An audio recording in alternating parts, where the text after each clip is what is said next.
Hello and welcome. Today's episode of the Bro Chat for the People podcast is brought to you by an out call from Asian masseuse, professional massage school graduate with 2 years of experience working in the field. She provides Swedish deep tissue and alcohol service. Let her unwind your tension and stress, gently relax your muscles and aches, and ultimately ease your body and mind. Her touch is sophisticated and relaxing. Your skin is covered with all natural oils or lotions, while different massage techniques are incorporated. Warming and calming all your senses, resulting in a completely relaxed, rested body and mind. $100 for a 60-minute session, $140 for a 90-minute session. We'll travel a radius of 8 miles outside of D.C. Give her a call today, guys. All right, let's go.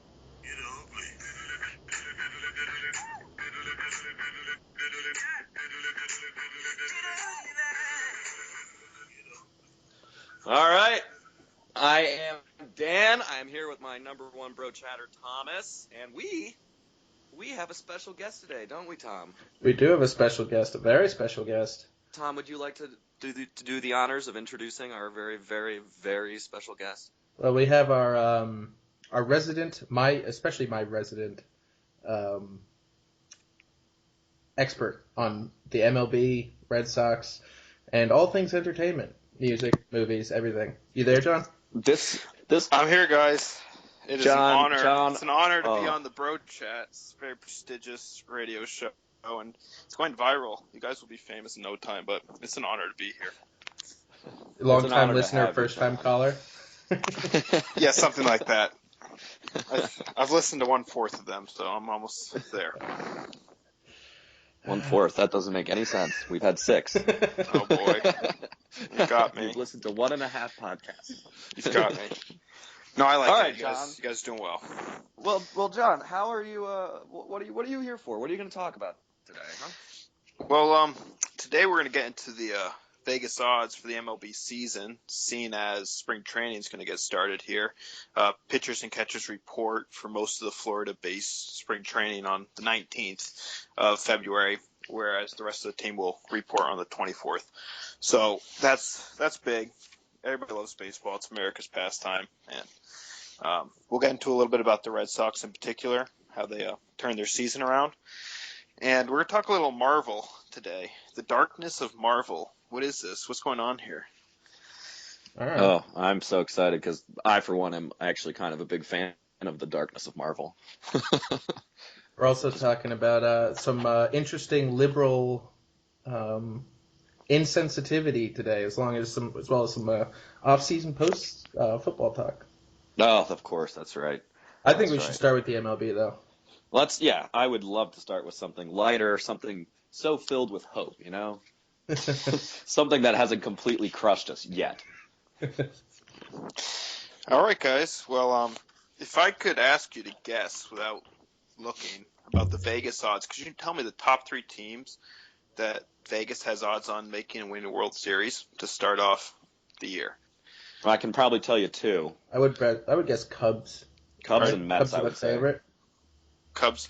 Okay, yeah, you're right there. Cubs are the favorite. Because everyone keeps talking about the Cubs for no reason. They're probably going to be a good team. It's not no reason. It's not no reason at all. Have you seen what they've done in the offseason? Yes, of course. And they're probably going to be a good team. I think ESPN has them projected as the only 100-win team this season. But when was the last time Cubs did anything? What are their odds in the playoffs? Like 15-1 or something?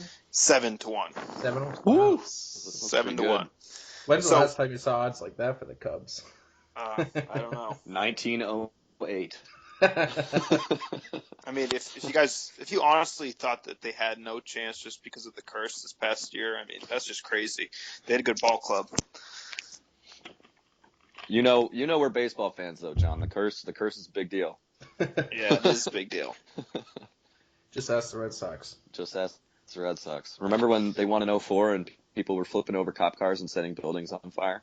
It was like Ferguson, except a good thing. All right. So, back to you guys. So you guessed 1. I'll just go ahead and give it to you. Coming in at number. What? Can I say the Mets? Are the Mets one of them? The Mets come in at number 5. I asked you for the top 3. Okay, so So you know how the whole odd even year with San Francisco, how that works out. Yeah. Every other year they're last place, and the following year they basically win the World Series. Well, they're coming in at number 3 with Wow. 10-1 odds. Vegas. 10-1 odds. Exactly. Yeah. Vegas is betting high on them. It's a game of superstition, man. And yours truly, Red Sox, are coming in at second with 8-1 odds What? to win the World Really? Series. Yep, 8-1 odds. Really? Right behind the Cubs Wow. with 7-1 odds. Yeah. That'd be Wow. wow. You know, So- that's actually been my dream for a while, is to see a Red Sox Cubs World Series. That would be pretty fun. Though we know how We can make it would be interesting to find out when the last time the favorite or one of the top 2 favorites like actually played in the World Series against each other. yeah. I feel like it's not often. It's probably not. Baseball's such a fickle thing like that. I mean, I feel like if the Red Sox and Cubs played each other in NFL terms, it would be like the Patriots playing the Texans. I feel like these two ball clubs are so similarly related, you know, with Lester and Epstein and Ross. Except the Texans are terrible. Yeah, so are the Cubs for a while. I mean, the Cubs only got good because they took all the Red Sox players, right? Yeah. Yeah, True. You're probably right. I could buy that. So you're welcome, Chicago. So anyway, let me run through this list of the top 10. So we have the Cubs, Red Sox, San Francisco, the Astros, Mets, Rangers, Nationals, Dodgers, Yankees, and Pirates. Wow. No love Yeah. for the Cardinals. No love whatsoever. We all know that they're going to be in the World Series again. I Wait, mean, were the Royals there? Did you say the Royals? I did not say the Royals. Really? No love for the Yep. Royals either. No love for the Royals. Oh or my the Cardinals. gosh. Wow. Yeah. What is up? Vegas just overhyping. Wow. All right. So why are the Cubs the favorite? I think mainly because of Hayward. You know, Atlanta's rising star got traded to the Cardinals last year. Had a fantastic season, and he's coming over to a team that already could hit. You know, they kind of hit a slump in the playoffs, just I think due to lack of experience with all their young players like Bryant and Rizzo. But they added Hayward, which is a big deal, and they also bolstered their pitching up. But you know what? I know too many people from Chicago, and frankly, you know, I don't want to talk about Chicago sports. I want to talk about why the Red Sox. I want to talk about why the Red Sox have 8-1 odds to win the World Series. And I think it's legitimate. I really do. All right. I do. Well, Seems high to me, and I'm a It does diehard seem Red high. Sox fan. we were supposed to be good last year. The structure of the team was built, you know, for the. But we weren't though. We weren't. I mean, that's the thing. The pitching I knew from was terrible. Exactly. And when you want Rick Porcello, who's going to be your highest paid pitcher, you're paying him like an ace to lead a rotation. I mean, Rick Porcello was Detroit's number 3 guy, sinker ball pitcher, ground ball pitcher, you know. I mean, he's a workhorse. I mean, Exactly. their You can't have- offensive power was supposed to be ridiculous last year, and then you just needed starting pitchers to go, you know, 200 innings a season. That was their strategy. So. But what a terrible strategy. It is, right? apparently. It was. Terrible. That's why Ben Sherrington's no longer with us. Yeah. He was drowned in the Charles. May he rest in peace.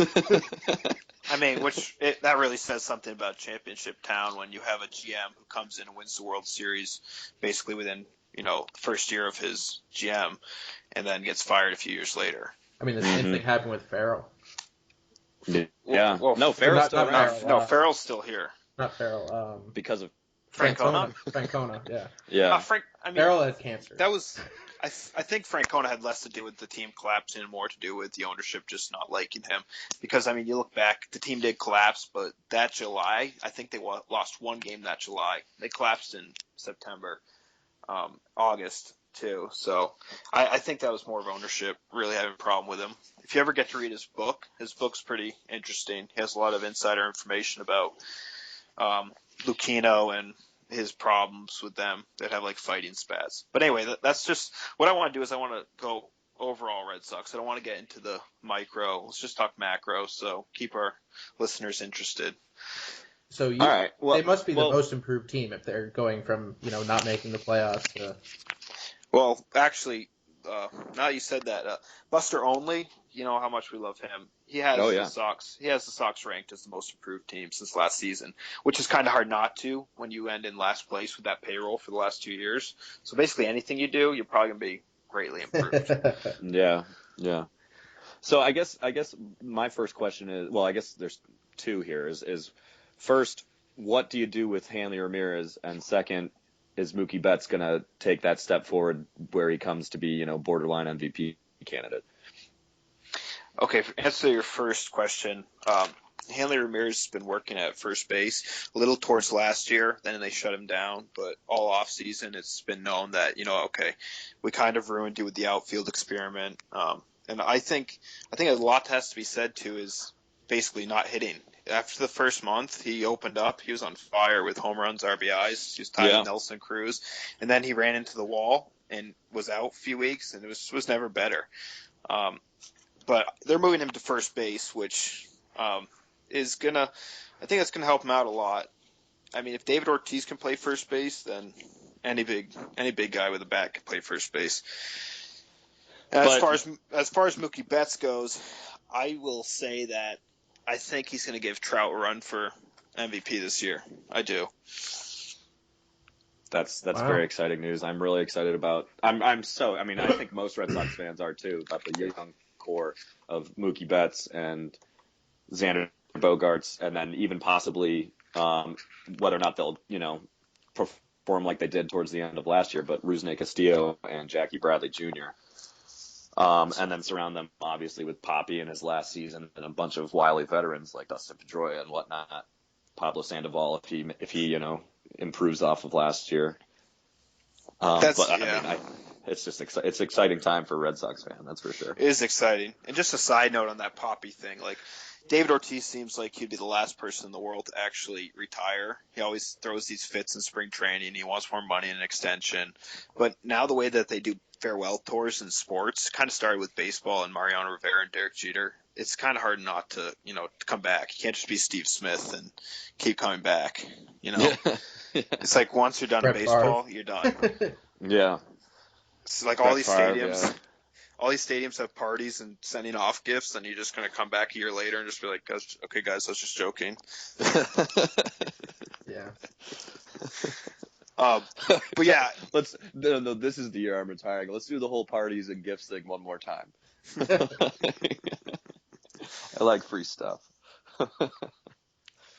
So, anyway, we want to know why these Red Sox have an 8-1 odds, and Buster Only says they're the most improved team. And, unless you're living under a rock and you're somewhat familiar with the baseball world, you know that the number one prize acquisition over the entire baseball world was David Price, and the Red Sox paid a pretty penny for him. Oh, yeah. So first and foremost, David Price. And then the next, not so many people would know this, but Craig Kimbrell coming from San Diego. Absolutely. And some people want to doubt that he didn't play well in San Diego, but no one plays well in San Diego. There's nothing to play for. If you go 2 years ago when Atlanta actually played good baseball, he was dynamite. He was shutting rotations. He was shutting lineups down. And then a couple other minor acquisitions that aren't really minor. We got a guy by the name of Carson Smith from the Mariners in exchange for Wade Miley. Everybody loved Wade Miley. He was the workhorse. But this guy, Carson Smith, he's good. He threw 70 innings pitched last year and had 2.31 ERA and 13 saves, 92 strikeouts, and a 1.01 whip. So just even a small piece like that's going to bolster up this back end of the pitching rotation. And finally, we got Chris Young from the Yankees. He's a pretty good utility player. So it's pretty solid kind of hole filling. And what I think mostly what it does and what it's going to do is it kind of gives somewhat of a personality to this rotation. Because last year, Clay Buchholz and Rick Porcello, neither of them knew who was the number one. I think that mental part about it, because baseball is basically 80% mental, just ended up destroying both of them. So let me just run through this lineup here real quick for you. and this is going to be basically the meat of my argument of why I think that this 8-1 odds is going to be actually come to fruition. So we have Price leading off. Of course, he's proven. He's still got a lot of juice left in his arm. That's going to move Clay Buchholz to the second starter. And the only question is can he stay healthy? Because he's proven that he hasn't been able to. So I don't know what you guys' opinion about that is. Apparently he's been managing his pitch count in training, and he has this whole plan where he's going to be able to stay around until when September comes. But what do you think? Do you think he's going to stay healthy? With Buchholz, I mean, he's had a couple seasons. I think speaking about kind of like the Giants' odd numbered and even numbered seasons, I think Buchholz is kind of the same way, where it's like odd numbered seasons he gets hurt, and even number seasons he actually goes the distance or like pitches 170 innings for you. And Buchholz, the thing with Buchholz, my main complaint is he's a great pitcher when everything is perfect for him, but he gets one little nagging injury and everything just kind of falls apart. So obviously Buchholz is a worry. My real question here would be, do you think Buchholz is actually the number 2, or do you think Eddie Rodriguez takes a step forward? That's a good question. So let me continue with this lineup. So we have Price. My prediction is that Price is going to start first, then Buchholz is going to come second, and then Porcello, he's going to get back into that third pitching role. I think he's actually going to do really well, come in with all that pressure off and just be able to pitch his game which is ground ball pitching. And no one's going to expect him to go out and win 15, 16, 17 games and have under a 3 ERA, because that's not what type of pitcher he is. I mean, that's the kind of money we gave him to be that type of pitcher. But that's not the type of pitcher he is. And Rodriguez I have coming fourth. I think that he's going to be developing into a number 1 pitcher down the road. But I think fourth starter is going to relieve a lot of pressure for him, because last year we were so bad that he basically was looked at as the number 1 starter. And that's why people watched Red Sox games, because every time you look, there's 20 games away from 500, but you want to see this young talent. But he was good. Of course, he's got a lot of glitches in his game, like tipping pitches. And again, like when he doesn't get his way, kind of falls apart. But okay, my biggest concern for this team is the playoff pitching. There's been some question about Price's playoff pitching ability and pitching, those super big games. And then you're hoping Buchholz is the second guy, and then Porcello the third. I'm just not convinced that that's going to be a very intimidating starting rotation during that 7-game series. We're going to need to see those guys twice. Buchholz pitching twice in a series, or well, let's see. I mean, I think that's way too early prediction to be worrying about that just yet, because especially with this money and the way that management needs a turnaround for this franchise, they need it quickly. That if you're presented with a bad pitching rotation towards the All-Star break, I would not be surprised if they go out and they keep dumping money on this to keep it going. So I'm not what I'm saying is that if this rotation is not pitching well, then I think that they might go out and get someone with experience.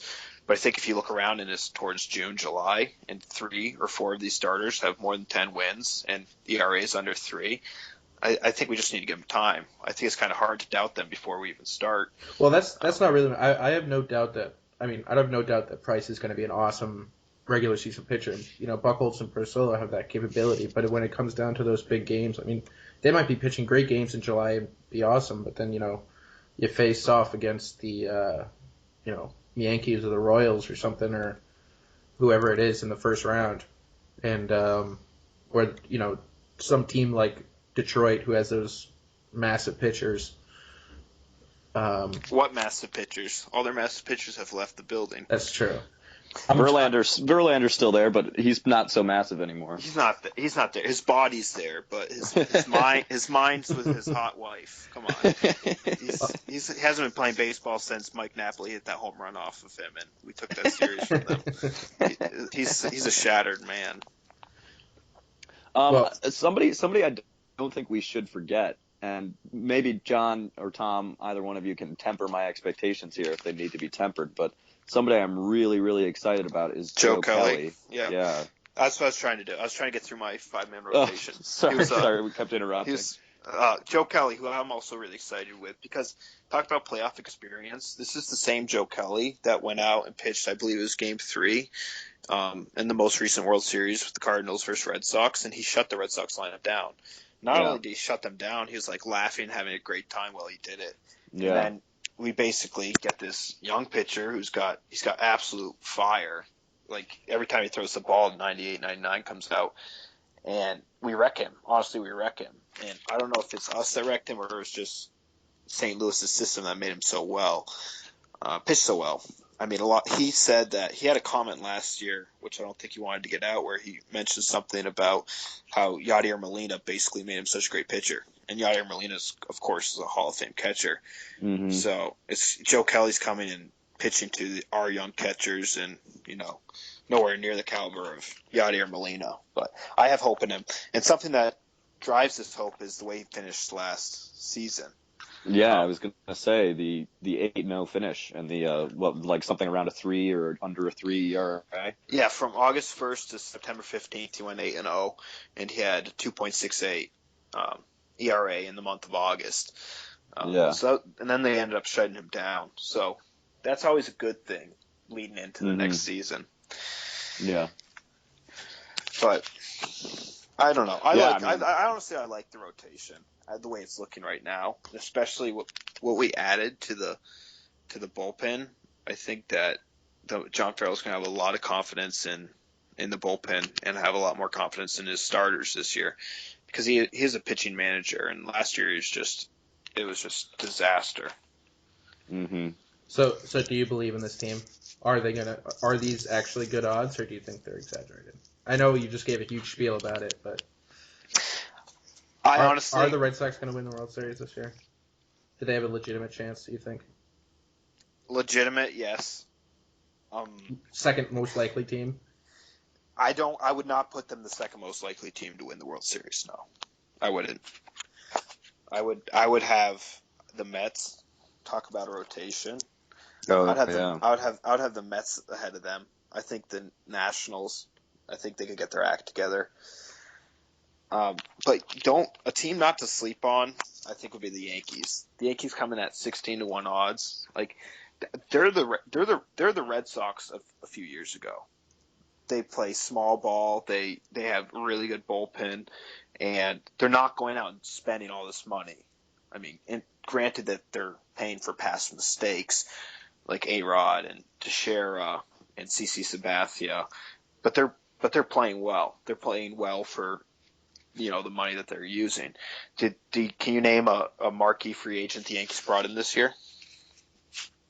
Nope, you can't. Which is scary because there's a theory that they're saving their money up for the next few years when Mike Trout and Bryce Harper become free agents. Oh god. I could see that. I could see that happening. I could see Bryce Harper and Mike Trout playing. I mean, Mike Trout's from New Jersey. He grew up loving the Yankees. And we know the Angels aren't going to keep him. Like, there's just no way he's going to stay with them if he can't win a World Series. The Angels are wasting him so badly. It's not even funny. Yeah, if a team like New York comes and offers him more money than the Angels, there's no way he stays. And here's another scary thought. Mookie Betts is going to be a free agent. Oh, God. Like, the Yankees with Bryce Harper, Mookie Betts, and Mike Trout I can see that happening. This salary cap in baseball is so obnoxious. We need to talk about this at some point. How differences between it, but that's for another podcast. The fact that you just go out and do this. That's old school. That's early 2000 Yankees. But look at recently. Look at the Cubs, and the Astros, and the Mets, and the Royals. Like, those are solid teams. I mean, they're not going and getting the A-Rods of the world.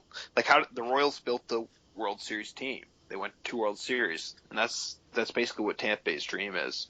That's basically farm grown and being really great with your trades and drafting your farm system. All right, well, the Red Sox apparently aren't going to win the World Series. I didn't say that. No. No. You asked if they should be 8-1 Got me odds. all excited.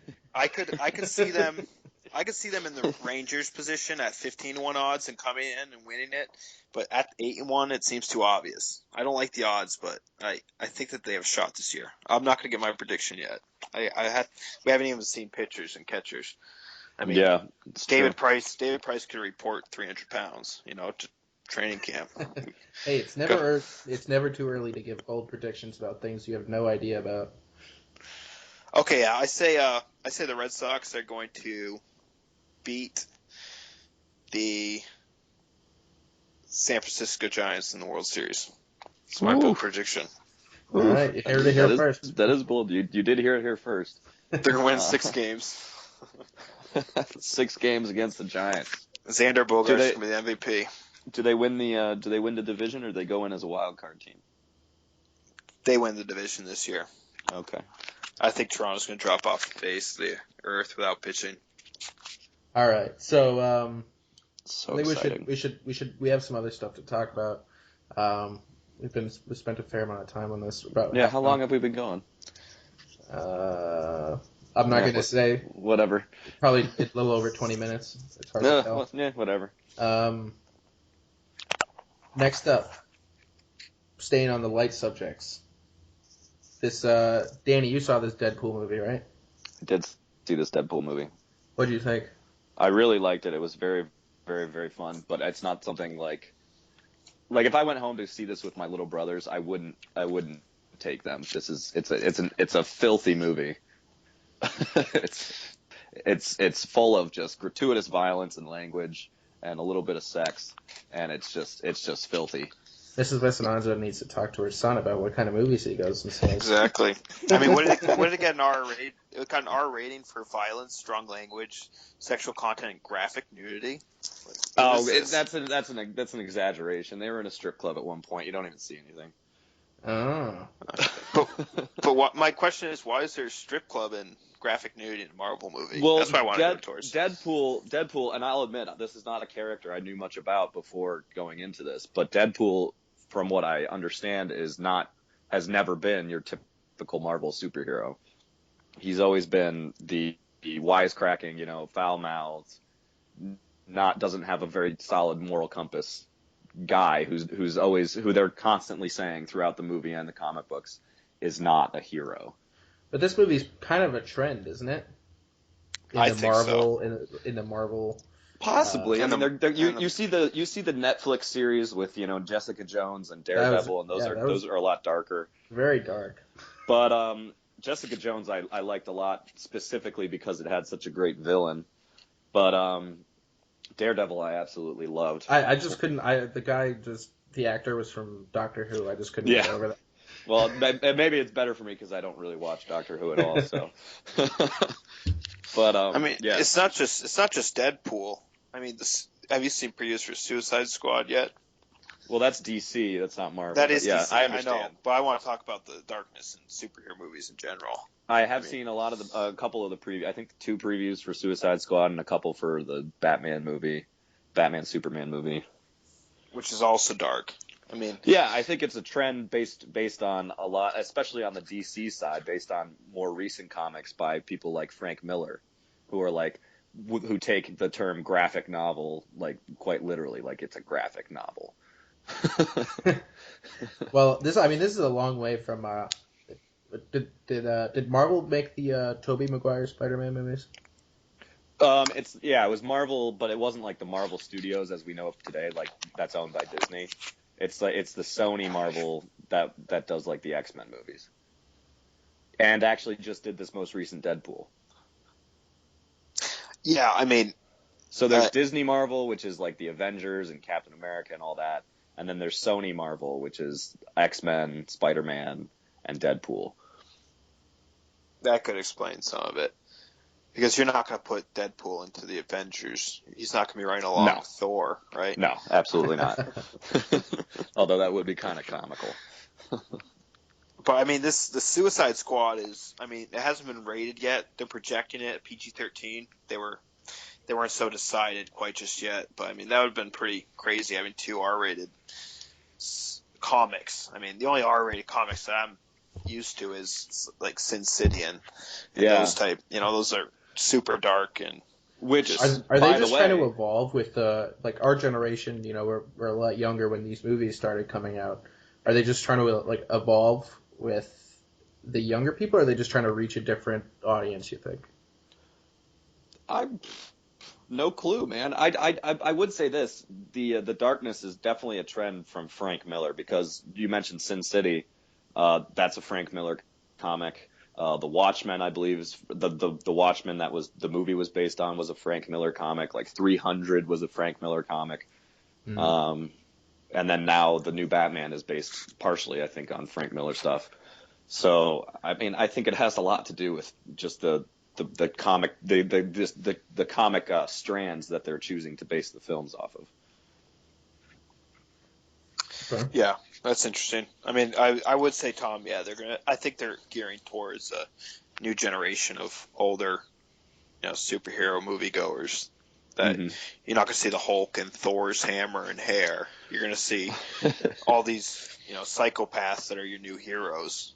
I mean, especially in Captain America: Civil War and Batman, Superman, like they're pitting your favorite heroes against each other. They've had enough of, everybody teaming up. Yeah, which is peace I and find love. very interesting. Yeah, I mean, it's kind of just a recent trend in basic film in general or in shows. I mean, the fact that the Walking Dead and what's that other one, Breaking Bad, are like really popular.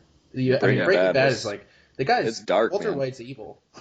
No, Walter White he's literally from episode 1. He is a psychopath, a sociopath, not a psychopath, but he's a sociopath and he's a narcissist. And then throughout the series, you see like, yes, he's always been this way. It's just coming out now because he decided to be a drug dealer. Yeah, but this is just you guys are missing. You're missing the main origin. The main origin happened a long time ago at King's Landing when Edward Stark's head was cut off. Come on, this is what started it all. This is what started all. They were like, wait, we can create a TV show where we kill the main character. That's true. I was so shocked when that happened. The first I time was I was so like, wait, upset. You can't kill Sean Bean even though he dies in everything that he's ever been in. Yeah, I know, because he was my favorite character, man. Yeah, so we have Game of Thrones to blame for this darkness in TV now, but we Sorry all for love the it. spoilers. And yet, Game of Thrones is still our favorite TV show. Just shows what kind of individuals we are. Shh, don't say that. Oh gosh, we're upstanding gentlemen. In some Catholic circles, like you'll get the hatred eyes, like you're a Muslim or something. It's just like it's. I know that's not very PC, but I'm serious. It's like some Catholics think that is the most obscene, like evil thing ever to come since Roe v. Wade. It's hard. Yeah.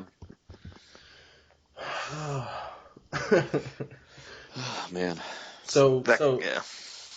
Speaking of darkness and hopelessness, what's this segueing into? I'm it's excited. segueing into the liberal hypocrisy and the death of Justice Scalia.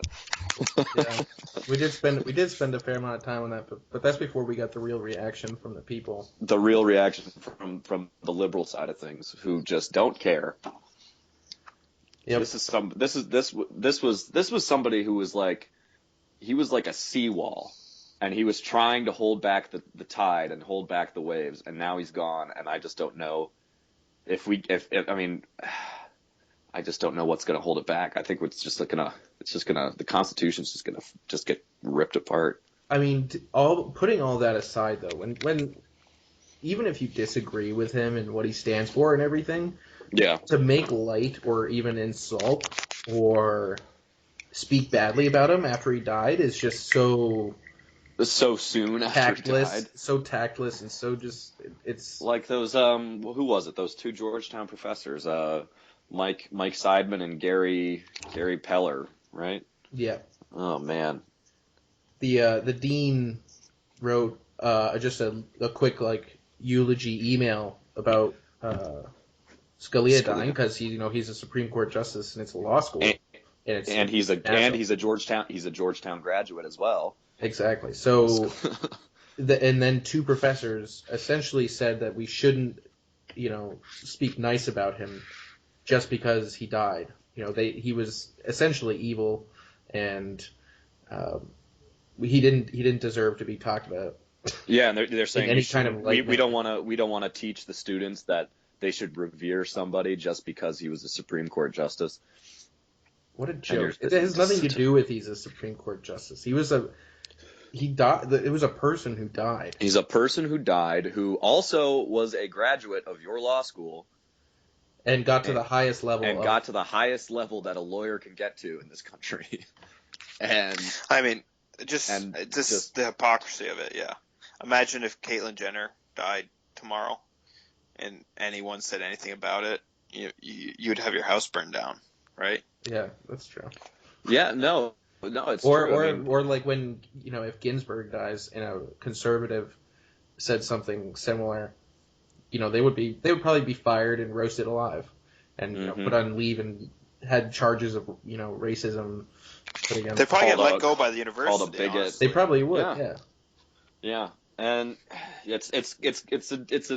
it's a scary thing, especially because these are two professors. These are two law professors at Georgetown, one of the top 14 law schools in the country.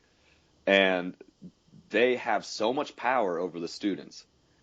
And they can just say stuff like this, and you can't disagree with them because it's the whole liberal hypocrisy. If you have to be tolerant, but if you disagree with our views, then fuck you. We're burning you alive, basically.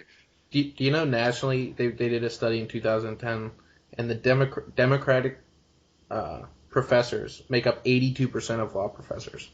That's ridiculous. It's a good sign for this new judge appointee, new Supreme Court appointee. I think we can guess where he's coming from, or she. Oh gosh. Or it could be he, she. That's true. I mean, I talked a little bit about this.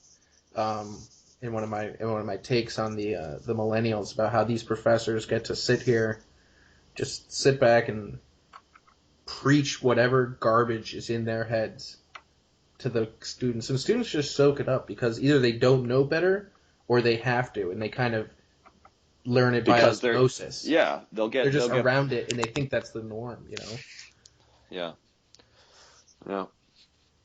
Anyway. And then, I mean, you look at it from the practical side here, and what are the Republicans going to do? It's hard for me to see a scenario where an actual conservative justice gets appointed. Oh yeah, it's not going to happen. So we're going to have a 6-3 or a 5-4 because Kennedy's a swing vote every once in a while, or he used to be, and so Kennedy might side with conservatives on some issues, but I think a lot of cases are going to be 6-3. They're not even going to be close.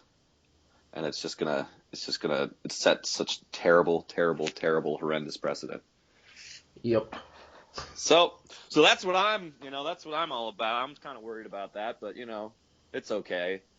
What else is going on in the world that's nice? Well, I don't know about nice. Gerard Mayo's retiring. Gerard Mayo's. I mean, he was an absolute stud for us his first couple years. Yeah. And then he got hurt. And it was really quite sad, and he hasn't been the same since he first tore whatever it was, his pec or his bicep. Yeah, his bicep. Yeah. Is this kind of a trend, though, linebackers? I mean, there's been so many linebackers recently that are retiring early. Yeah. Is that like just the most brutal position? Well, you think linebackers do? I mean, they're kind of the everyman on defense, and they deliver and take big hits. Yeah. They have to cover receivers. They have to stuff the run. They have to rush the passer. It's a demanding position. Yeah, he only played 6, and 8 games in the last 3 years. Yeah. And he was a third stringer for most of those games this year. Yeah. No lateral quickness. Yeah, I mean, it's coming at a time where it's okay because we have the rise of Dante Hightower and Jamie Collins. Yeah. Who are two. Potentially, if they play up, if they stay healthy, they're 2 Pro Bowlers for years to come. But we'll see. Oh, but you know what is good? I think it's good, or at least good? Somewhat entertaining, is the fact that Kirk Cousins contract. Oh yeah, that's fun for all the Washington people. I know. I'm here in DC, and I listened to a little bit of the radio when I was in the car today, and just DC callers and radio hosts, they are just freaking out. Yeah, imagine if they don't end up with Kirk Cousins or RG3, and they have to they are. That's what they're worried about right now. I don't think it's going to happen. I think they'll end up just franchising him. Yeah. I mean, at last resort, they'll franchise him. But I think this is just Kirk and his agents just posturing, trying to get more money. Oh, of course, and he should. He's had a great second half of the season this year where he threw 22 touchdowns and 3 picks. And obviously, the Redskins want to see him do it for longer than that. They want to see another season of him actually being good, because Nick Foles did it for a season, and you can get him for grain of rice these days. Is this just a move to show the Redskins that they are going to have to essentially pay him whatever he wants after this? This news comes out that the talks broke down, not even anything else, and suddenly he's just every Washington is just falling apart, and everyone's freaking out about the Redskins after like, oh look, we have some hope finally, we made the playoffs, like we have a quarterback, and then it just was all falling apart so quickly. And you can't, if you're Dan Snyder and you're the Redskins organization, you cannot let this fall apart. You can't just let him get away. So I think even if talks do keep falling apart, which it's hysterical, you're right, Tom, that it has. But even if they do, they never get back on track. The Redskins have until I think March 1st or whatever to franchise him for the $20 million price tag, and I think they'll do that for a year, and they'll try to see if he can do it for another year, and then if he does, it's worth the $20 million, and if he doesn't, then they can just cut ties with him. Yep. But I'm on Kirk Cousins' side here. I mean, he should. I mean, teams just so casual. I mean, he's seen what they did to RG3. Teams just throw you aside in this league. Then nobody cares about you, so you got to try and get as much as you can while you can. I mean, there is no team if you don't have a quarterback. Yeah, and the only person in the NFL who doesn't use the little leverage they have, or a lot of leverage they have, is Tom Brady. Our hero. Master Thomas. Speaking of Tom Brady, did you hear that Elway's done with Peyton? Wait, what? Yeah, the sources have come out saying that John Elway's done with Peyton Manning. He gave him his championship, and now he just wants to get rid of him. I mean, Peyton should just retire anyway. I mean, he was so horrible. Under these new allegations, it's crazy. Oh yeah, he should definitely peace out now. I mean, I don't know. They've overturned a lot of documents. I think that's getting pretty real. Like ESPN covering it, so now they are. Yeah, now they are. Finally. That's I never read ESPN. I mean, you guys probably.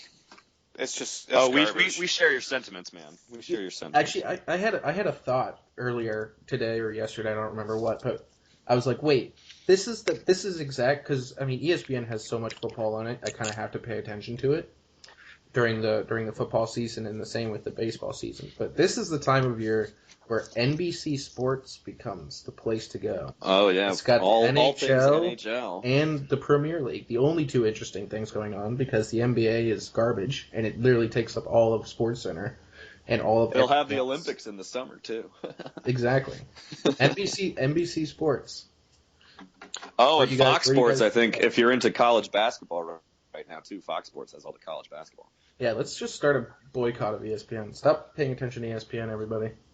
All 8 listeners. Also, another thing, you try to watch any freaking video on ESPN, and every single one, no matter how many times you click to watch a video, every single time a stupid 30-second ad comes up for that Heineken singing commercial, and it's the most annoying thing in the entire world. the "Where Have All the Good Men Gone" song, and then it's like don't buy Heineken.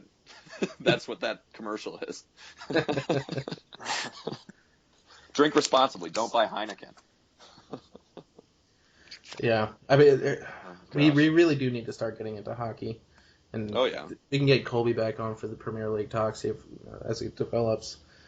But we can get Colby Damasi on for the Hockey for the talk. hockey, yeah. Except he's too distracted with women nowadays to be paying Oh, attention. that's right. He has a girlfriend. We should be talking. We should talk to Andre instead. He probably knows. Seriously. You know what? That would be awesome if we could. Get Andre and Uncle Paul on at the same time. Oh man. All right, so we're coming to the end of the podcast here. I think we're getting going for like 43, maybe 44. I don't know. Don't quote me on that because you're gonna be able to tell on YouTube. I just quickly got to say something here. Tom's take. All Still right. taking suggestions on that. Yeah, no suggestions still. I'm not a huge fan, but I don't really know. Neither am I, but we need something. All right, so I gotta come up with a catchphrase, dude. The stone in my shoe today. You know what really grinds my gears? Yeah, that's already taken. The beam in my eye.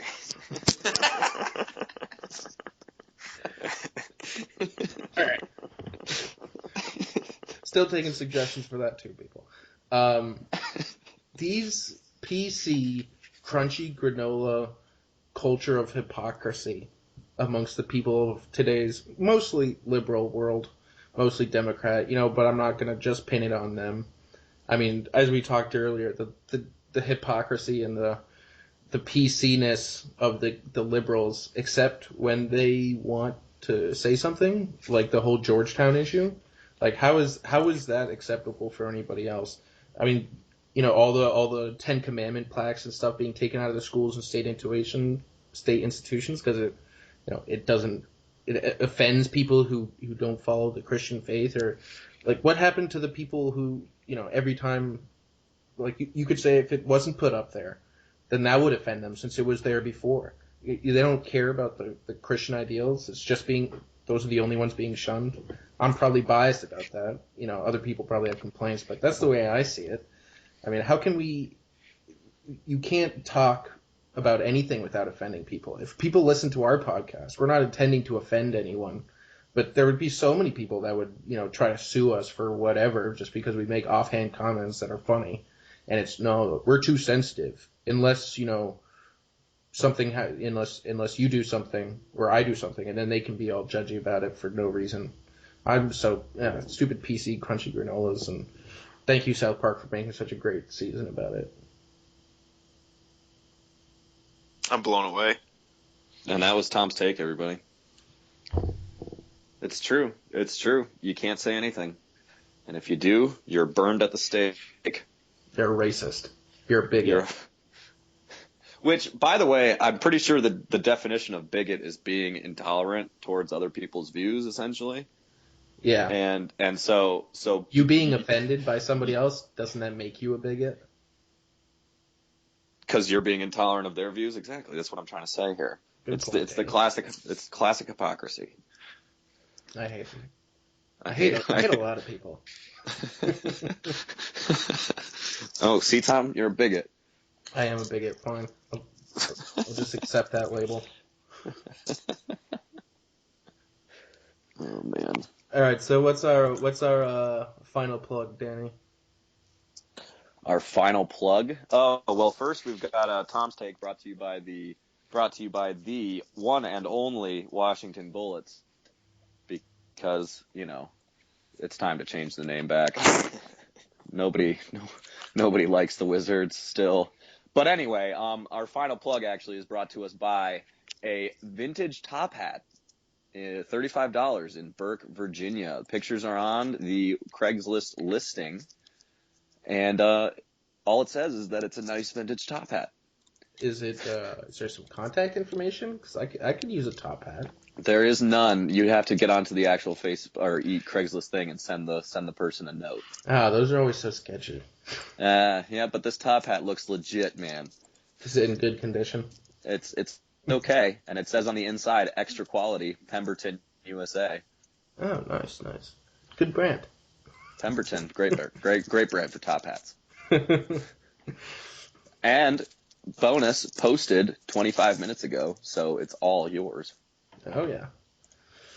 All right, John, you got any last words here before we sign off?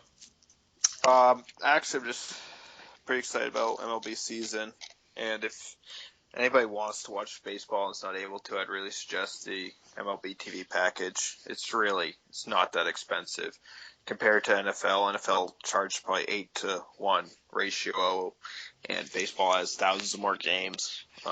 It's really great. You can watch on your iPad, phone, TV.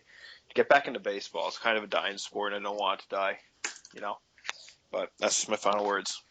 All right. Thanks for being on, John. Yeah, no thanks, problem. John. It was an honor. Appreciate We'll do it this again sometime. Oh, we will. Sorry for my racy comments. I didn't mean to offend anybody there. Oh no, don't worry about it. We don't care. That's why we started our own podcast. I'm just gonna be abducted in the night or something. Ooh. Depends on by who. What? I said that. No, you didn't. You can't catch the M because it's, poor recording quality. But basically my final word here is that, my final word is bigot. A noun, a person who is tolerant or intolerant towards those holding different opinions. So if we could all just keep that in mind and stop throwing this around willy-nilly because it's become the most annoying word in the English language so far. We should all learn to be tolerant of people's intolerance. I think that's fine. That's totally fine. People have differing opinions. You just got to chill out. And whatever. That's me. I love Colby. We love Colby, and we hope he keeps listening. We love you, Colby. We love you, Colby. Keep listening to us. We enjoy making your work, school, or baby day so much easier. All right, guys. Like us all. Subscribe to the YouTube channel. It's right there, the little button. You probably didn't make it this far if you haven't subscribed already, but if you happen to cross it, like the bro chat for the people on Facebook. And thanks for listening, guys. We'll be back on whatever day's next day. Friday? Friday. Well, Friday. this will be released Wednesday morning, so tomorrow morning, and so then we'll be back Friday morning. All right, cool. All right, see you guys Friday morning at work or school or baby day. Peace out. Bye. Peace.